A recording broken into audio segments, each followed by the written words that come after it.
Sins of Relativity, Part 2. Chapter 3.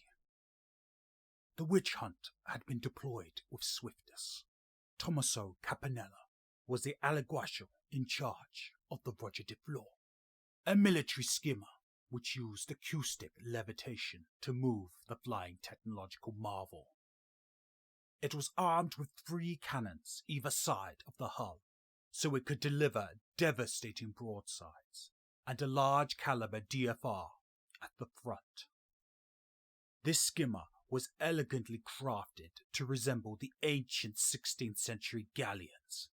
It still had a steersman at the rear of the craft. In this day and age, it did not require a mast, which was a damn shame, Tommaso mused. They continued to rush past the dwellings of the people below. Each house was a work of art. Gargoyles and cherubs adorned the streets, all in homage to the Almighty Lord. There used to be an ugliness of the past, then this was an obvious sickness of the soul that had been reflected in its buildings. These structures had been torn down and replaced with elegant designs, as mere function is not enough. The human mind is a fragile thing, and if it is not stimulated with objects of beauty, the human intellect is not brought to its full potential. Its inverse is also true. Seeking to destroy first happiness, property, and finally lives. Onwards the skimmer went, and with his small cohort of 8 soldiers, wearing modern combat fatigues, covered with the digital pattern, and the heraldry on their left arm showing which regiment they were in. They were armoured with the classic round head helmet and breastplate that was modernized with 4 centuries of progress. They were armed with a sword and pistol variant of the directional firing resonator, or DFR for short.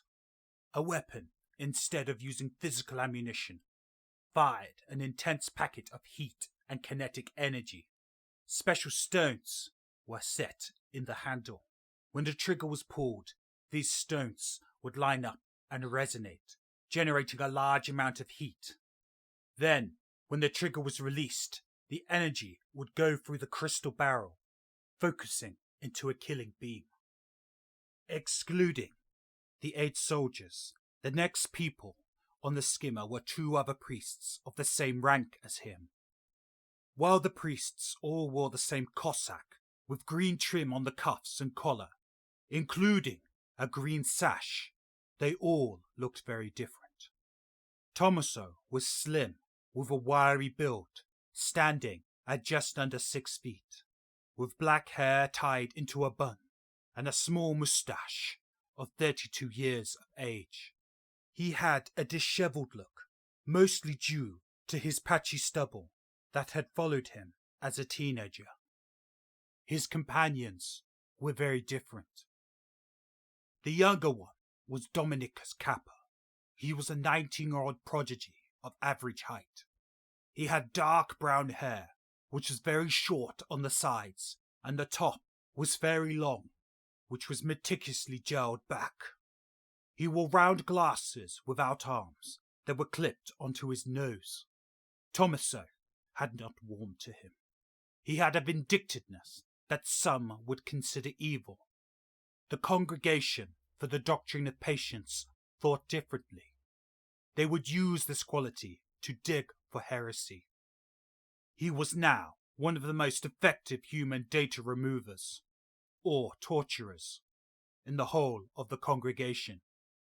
Tommaso had read the reports of his childhood, and felt pity for all the animals and children who'd come afoul of him. Still, there was no denying either his skills or his faith.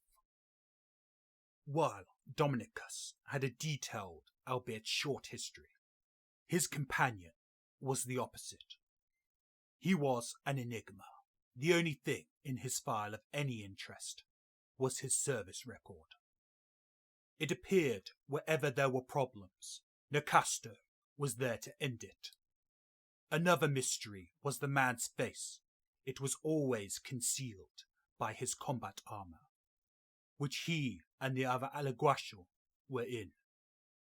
This consisted of a metallic silver helmet, augmented with a speaker at the mouthpiece, a matching breastplate that had a small side skirt, and gauntlets.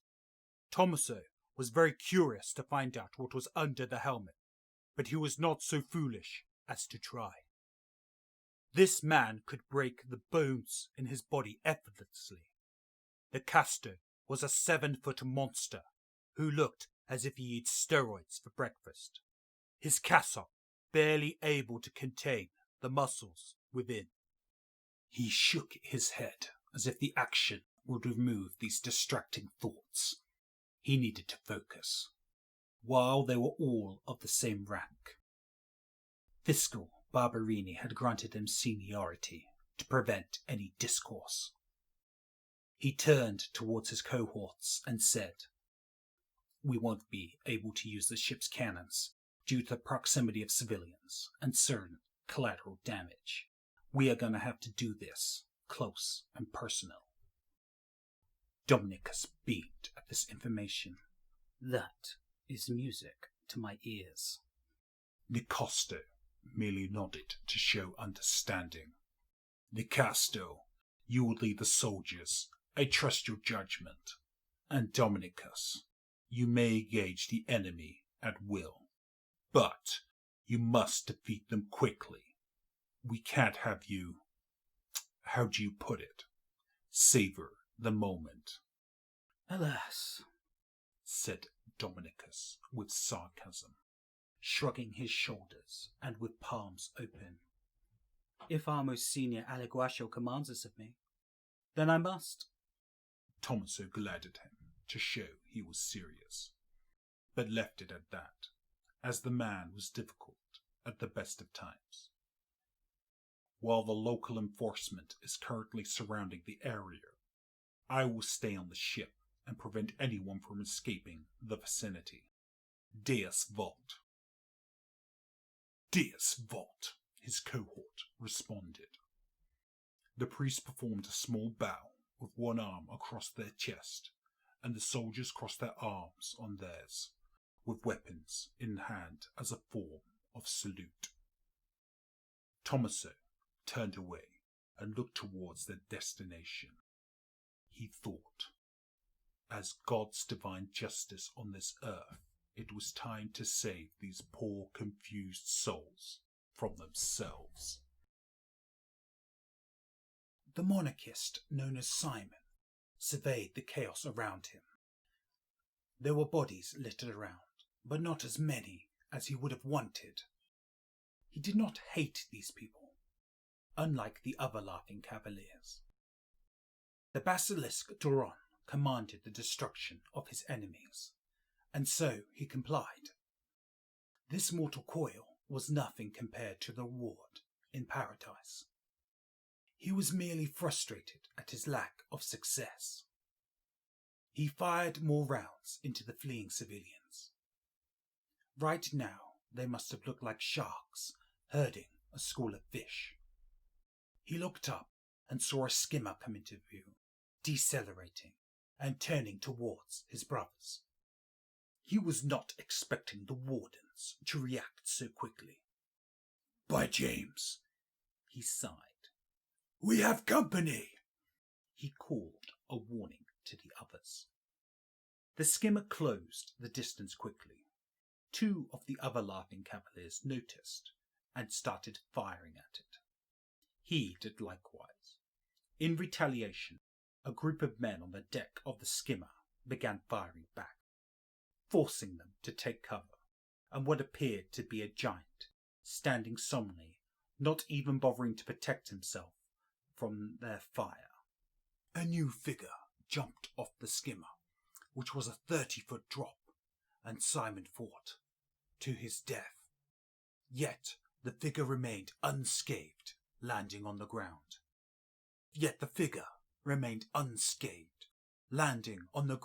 Kneeling on one leg, his head facing the floor. His body seemed to shine for a moment, while Simon was a little confused. He then realized this is one of the legendary Alguacil, elite warriors from the cathedral.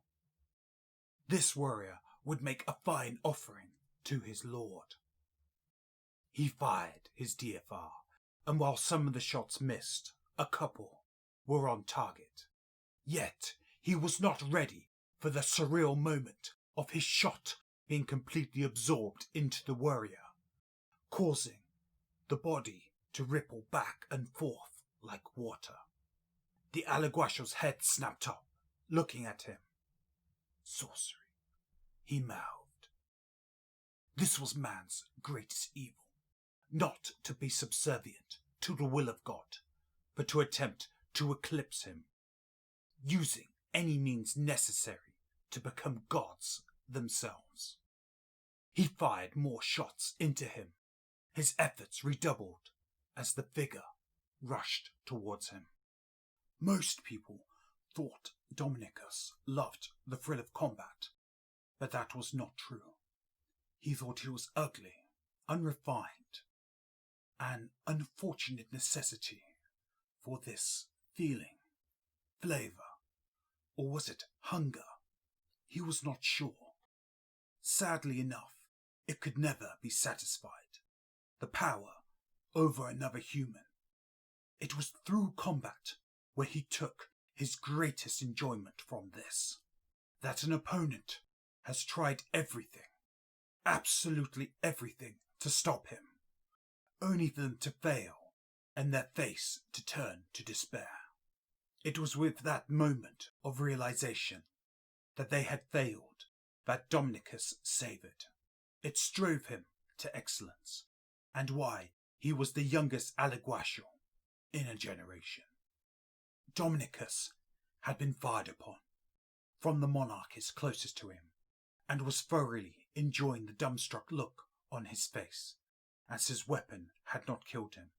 The reason for not being riddled with holes was not magic, which many of the superstitious populace thought, but with the divine technology of his order.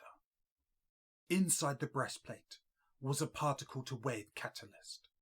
This caused his body to very briefly turn into waves and evenly spread the killing power of the DFR, making his body ripple like throwing a stone in a small pond. He was nearly on top of the monarchist, and with the help of his augmented helmet, he began to chant a word of power. All things in the world vibrate, and if you know the right frequency and have enough energy, you can break things or even mend materials. While he did know the words for breaking bones and boiling blood, many things could interfere with the frequency. Loud noises, clothing, and even distance. It was much more effective to turn the energy from his voice into something else, which is where his gauntlets come in. As he invoked the word for fire into his right hand, he shaped it with his left gauntleted hand, making it form a lance of heat. Dominicus then drove it towards the man's breast, only to be blocked by the man's armour that was underneath his shirt. As his armour blocked the attack, the monarchist's sword arm flashed towards him. "You lose, priest!" The monarchist spoke through gritted teeth. "I, Simon, will cast your heathen soul to the fire for judgment." Dominicus just flashed an ugly smile, catching the man's sword arm in his left hand, and began putting more energy into the lance with a chant.